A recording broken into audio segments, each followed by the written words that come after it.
Leo ടോൾസ്റ്റോയുടെ വിശ്വവിഖ്യാതമായ കൃതി അന്ന കരീനയിൽ ഇപ്രകാരം 2 വരികളുണ്ട്. All families are happy because of one reason, and that reason is unadulterated love. എല്ലാ കുടുംബങ്ങളും സന്തോഷപൂർണമായിരിക്കുന്നത് ഒരു കാരണത്താലാണ്. ആ കാരണം എന്ന് പറയുന്നത് കലർപ്പില്ലാത്ത സ്നേഹമാണ്. കുടുംബജീവിതത്തിൻ്റെ അടിസ്ഥാനമെന്ന് പറയുന്നതും ഈ ഒരു കലർപ്പില്ലാത്ത സ്നേഹം തന്നെയാണ്. ഈ കലർപ്പില്ലാത്ത സ്നേഹം ഏത് നിമിഷം നഷ്ടപ്പെടുന്നുവോ അവിടെ കുടുംബ ബന്ധത്തിന് വിള്ളൽ സംഭവിക്കുന്നു, വീഴ്ച സംഭവിക്കുന്നു. അതോടൊപ്പം തന്നെ അദ്ദേഹം തൻ്റെ കൃതിയിൽ ഒരു കാര്യം കൂടെ ഓർപ്പിക്കുകയാണ്. Unhappy families are unhappy because of silly reasons. നിസാരമായ കാരണങ്ങൾ കൊണ്ട് അനേകം കുടുംബങ്ങൾ സന്തോഷമില്ലാതെ ജീവിക്കുന്ന സന്ദർഭത്തിലേക്കും മാറ്റപ്പെട്ടിരിക്കുന്നു എന്ന്. നിങ്ങളുടെ വിവാഹ ജീവിതത്തിൻ്റെ അടിത്തറ എന്ന് പറയുന്നത് അത് ക്രിസ്തുവിൽ ഉറപ്പിക്കുവാനായിട്ട് സാധിക്കണം. Put your base on the rock and that rock is Jesus Christ. ക്രിസ്തുവാകുന്ന പാറമേൽ അടിത്തറ പാകുന്ന കുടുംബ ജീവിതം കർത്താവ് തന്നെ ഓർപ്പിക്കുന്നുണ്ട്. ബുദ്ധിയുള്ള മനുഷ്യൻ ആഴത്തിൽ കുഴിച്ച് പാറമേൽ അടിസ്ഥാനം ഇടുന്നുവെന്ന്.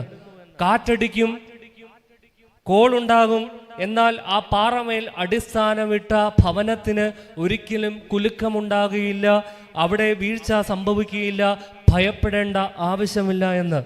ക്രിസ്തുവാകുന്ന അടിത്തറമേൽ ഭവനങ്ങൾ നിർമ്മിക്കപ്പെടുമ്പോൾ അവിടെ യാതൊരു കുലക്കവും ഉണ്ടാകുകയില്ല എന്ന യാഥാർത്ഥ്യം ഒന്നാമതായിട്ട് നമ്മൾ തിരിച്ചറിയേണ്ടിയിരിക്കുന്നു. അതോടൊപ്പം തന്നെ നമ്മുടെ ഭവനത്തിന് പ്രധാനമായിട്ട് 4 ചുവരുകൾ ഉണ്ടായിരിക്കണം. അതിൻ്റെ ഒന്നാമത്തെ ചുവർ എന്ന് പറയുന്നത് കമ്മ്യൂണിയൻ വിത്ത് ഗോഡ്, ദൈവവുമായുള്ള സംസർഗം. നമ്മുടെ കുടുംബ ജീവിതത്തിൻ്റെ ഒന്നാമത്തെ ചുവർ എന്ന് പറയുന്നത് ദൈവവുമായുള്ള ബന്ധമായിരിക്കണം, communion with God. Family pray together, stay together. ഒരുമിച്ച് പ്രാർത്ഥിക്കുന്ന കുടുംബം എല്ലായ്പ്പോഴും ഒന്നിച്ച് നിലനിൽക്കും. പ്രിയമുള്ളവരെ, അത് വെറുതെ പറയുന്ന ഒരു കാര്യമല്ല. ഇന്ന് ഈ ആധുനിക കാലഘട്ടത്തിലേക്ക് നമ്മൾ നോക്കുമ്പോൾ കുടുംബ കോടതികളിൽ രജിസ്റ്റർ ചെയ്യപ്പെടുന്ന ഏകദേശം 75% കേസുകളും ക്രിസ്തീയ കുടുംബങ്ങളിൽ നിന്നുള്ളതാണ്. എന്താണ് ഇതിൻ്റെ കാരണമെന്ന് നമ്മൾ ചിന്തിച്ചിട്ടുണ്ടോ? ഒരു മേശയുടെ അപ്പുറത്തും ഇപ്പുറത്തും ഇരുന്ന് പറഞ്ഞു തീർക്കാവുന്ന വെറും നിസാരമായ കാരണങ്ങൾ പോലും ഇന്ന് കുടുംബ കോടതികളുടെ വരാന്തകളിലേക്ക് എത്തി നിൽക്കുകയാണ്. കാരണം എന്താണ്? കുടുംബങ്ങളിൽ ദൈവമില്ലാത്ത സന്ദർഭങ്ങൾ ഉണ്ടാകുകയാണ്. കുടുംബ ജീവിതത്തിൽ ദൈവിക സാന്നിധ്യം നഷ്ടപ്പെട്ടതിൻ്റെ പരിണിതമായ ഫലങ്ങളല്ലേ ഇന്ന് നമുക്ക് കാണുവാനായിട്ട് സാധിക്കുന്നത്. ഒരുമിച്ച് പ്രാർത്ഥിക്കുന്ന കുടുംബം എല്ലായ്പ്പോഴും ഒരുമിച്ച് നിലനിൽക്കും എന്ന യാഥാർത്ഥ്യം നമ്മൾ ഒന്നാമതായിട്ട് തിരിച്ചറിയണം. ഒന്നാമത്തെ ചുവർ എന്ന് പറയുന്നത് കമ്മ്യൂണിയൻ വിത്ത് ഗോഡ്, ദൈവവുമായുള്ള സംസർഗം.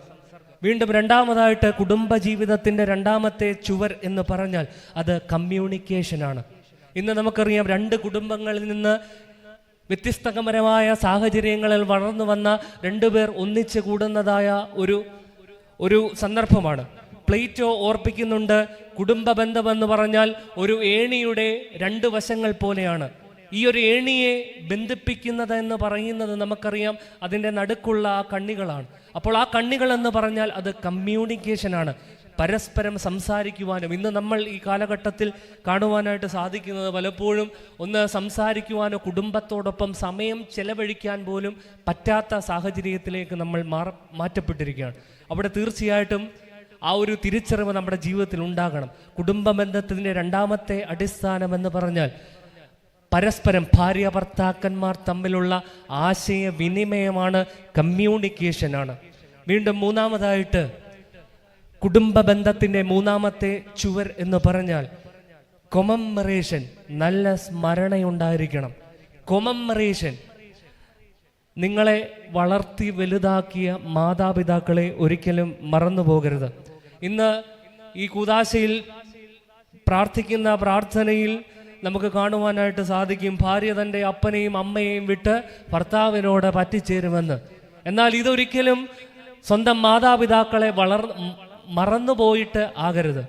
നമ്മളെ വളർത്തി വലുതാക്കിയ മാതാപിതാക്കളെ തീർച്ചയായിട്ടും അവരുടെ വേർപ്പിൻ്റെ, അവരുടെ കണ്ണുനീരിൻ്റെ ഫലമാണ് നമ്മൾ ഇന്ന് ആയിരിക്കുന്നത് എന്ന യാഥാർത്ഥ്യം നമ്മൾ തിരിച്ചറിയണം.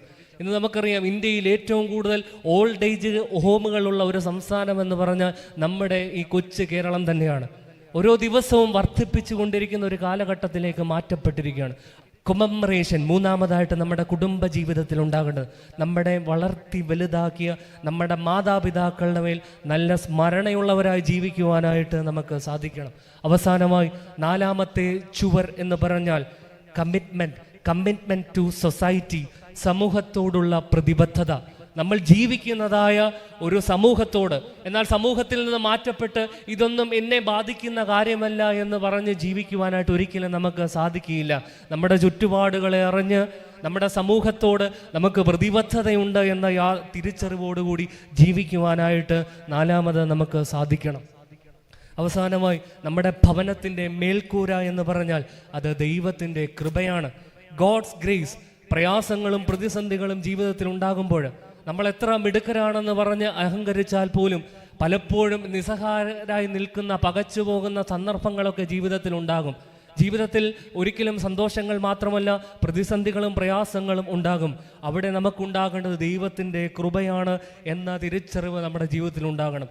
ഇനി നടക്കാൻ പോകുന്ന കിരീടം വാഴ്വിൻ്റെ ശുശ്രൂഷയാണ്. രണ്ടാമതായിട്ട് പുരോഹിതൻ കിരീടങ്ങളെ വാഴ്ത്തി ഇവരുടെ തലമേൽ ഇറക്കുമ്പോൾ ദൈവത്തിൻ്റെ കൃപ ഈ മണവാളൻ്റെയും മണവാട്ടിയുടെയും മേൽ ചൊരിയുന്നു എന്ന അർത്ഥത്തിലാണ്. ആ ദൈവകൃപ ജീവിതത്തിൽ ഉടനീളം കാത്തു സൂക്ഷിക്കുവാൻ നിങ്ങൾക്ക് സാധിക്കട്ടെ എന്ന് പ്രാർത്ഥിക്കുകയും ആശംസിക്കുകയും ചെയ്തുകൊണ്ട് വാക്കുകൾ നിർത്തുന്നു.